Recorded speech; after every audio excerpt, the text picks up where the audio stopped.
अस्सलाम वालेकुम नाज़रीन, जैसा कि आप हमें जानते हैं कि आज हम लोग आए हुए हैं मोहान हज़रत कासिम अलैहिस्सलाम की दरगाह पर, जो कि बहुत ही मशहूर दरगाह है मोहान उन्नाव की, जहाँ पर ये कहा जाता है कि यहाँ मुरादें पूरी होती हैं और बहुत ही खूबसूरत रोज़ा बना हुआ है। पीछे हमारी तरफ आप देख सकते हैं। और आज हम लोग रोज़े के बारे में जानेंगे, इसकी हिस्ट्री क्या थी, ये कैसे बना था, कब बना था, क्या वजह थी, क्यों है, सारी चीज़ें जानेंगे। और इस बात को बताने के लिए आज हमारे साथ मौजूद हैं अंजुमन गुंचाए हुसैनिया गुंचाए कासिमिया के साहिब बयाज़ जनाब अज़हर साहब, और ये अंजुमन गुंचाए हुसैनिया के शायर भी हैं, गुंचाए कासिमिया के माज़रत के साथ गुंचाए कासिमिया के ये शायर भी हैं। आइए इन्हीं से गुफ्तगू करते हैं। अज़हर भाई अस्सलाम वालेकुम। कैसे हैं भाई? अल्हम्दुलिल्लाह। तो भाई मैं ये कह रहा था कि आज हम लोग जमा हुए हैं वर्ल्ड रज़ा नेटवर्क की जानिब से मोहान में आए हुए हैं और आपके इस दरगाह में आए हैं, और इस दरगाह के बारे में हम लोग जानना चाहते हैं कि इस दरगाह की हिस्ट्री क्या रही है पास्ट में, ये कैसे बना था।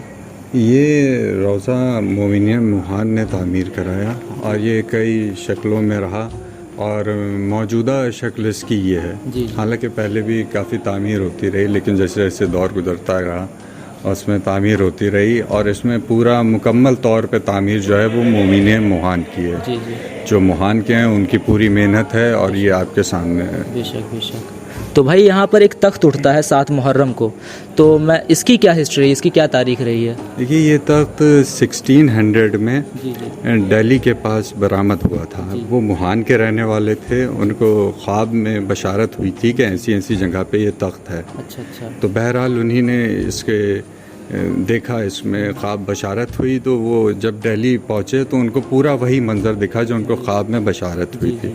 तो उन्हीं ने जब ज़मीन से खुदाई करवाई तो उनको ये तख्त बरामद हुआ। औरंगज़ेब का वक्त था तो जाहिर सी बात है आज़ादारी के लिए बड़ी मुश्किल थी, बहुत ज़्यादा मुश्किल। तो वो रात में सफ़र करते थे और इस तरह से ये तख्त यहाँ मोहान में आया।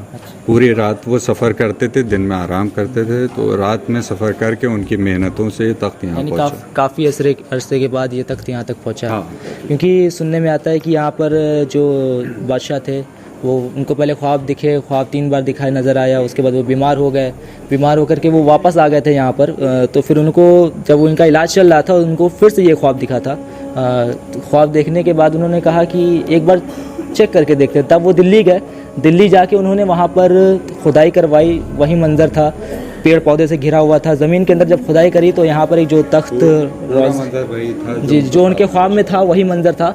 तो उन्होंने जो खुदाई करवाई तब वो तख्त निकला। आज वो तख्त उसी सूरत हाल में इसी रोज़े में मौजूद है, जो कि रोज़े के अंदर रखा हुआ है। इस तख्त की एक मैं और आपको खासियत बताना चाहूँगा, ये तख्त पूरा संदल का है।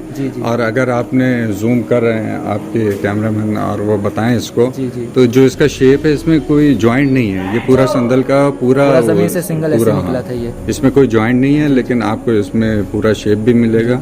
और सबसे बड़ी खासियत ये है कि कोई जॉइंट नहीं है, पूरा संदल का है और अभी तक वैसा ही है माशाल्लाह। जैसा कि आप जानते हैं कि तख्त में किसी भी तरीके की कोई भी हाथ की कोई कारीगरी नहीं है। ये एक मोजिज़े से कम नहीं है, या ये कहा जाए ये मोजिज़ा ही है जो आज हमारे सामने मौजूद है। और ये 7 मुहर्रम को ये तख्त बरामद होता है और इस पूरे इलाके में गश्त होता है, शबेदारियाँ होती हैं और बहुत ही पुरसोज माहौल होता है।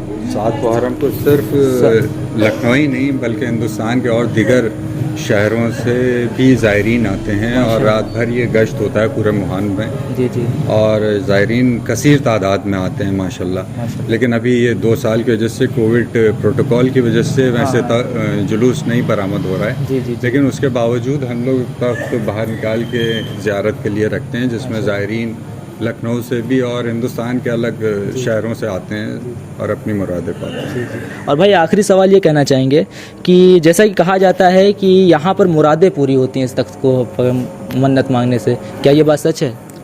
देखिए, ये बात बिल्कुल सच है और खुलूस दिल से कहीं भी मांगी जाए तो मुराद ज़रूर पूरी होती है। बहरहाल यहाँ ये मुझे का तख्त है और मैं पहले भी आपसे अर्ज़ कर चुका हूँ कि पूरे हिंदुस्तान से ज़ायरीन आते हैं और मुरादें मानते हैं। और 7 मुहर्रम को तो बाकायदा यहाँ पर एक हजूम रहता है ज़ायरीनों का।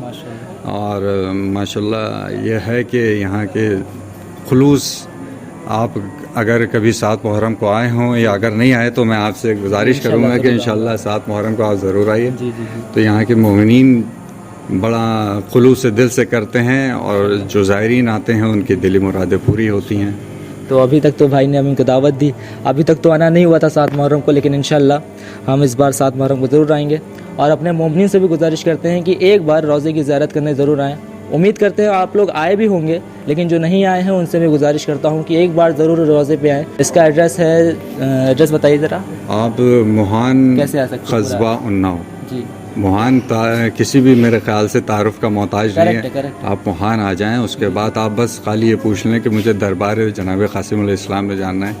मुहान में चाहे वो शिया हों, हिंदू हों, कोई भी हो, किसी भी फ़िरके के हों, वो आपको यहाँ रोज़े तक इंशाल्लाह ले आएंगे इंशाल्लाह। तो आप लोग एड्रेस भी जान चुके हैं, तो गुजारिश करते हैं एक मरतबा ज़ियारत करने ज़रूर आएँ। फ़कत वस्सलाम। अस्सलाम वालेकुम दोस्तों, अगर आपको ये वीडियो पसंद आई हो तो लाइक करिए, शेयर करिए, सब्सक्राइब करिए और इस वीडियो को सब ज़्यादा से ज़्यादा शेयर करिए ताकि सब लोग जो ज़ियारत नहीं कर पाए हैं मुहान रोज़े की, वो भी ज़ियारत कर सके।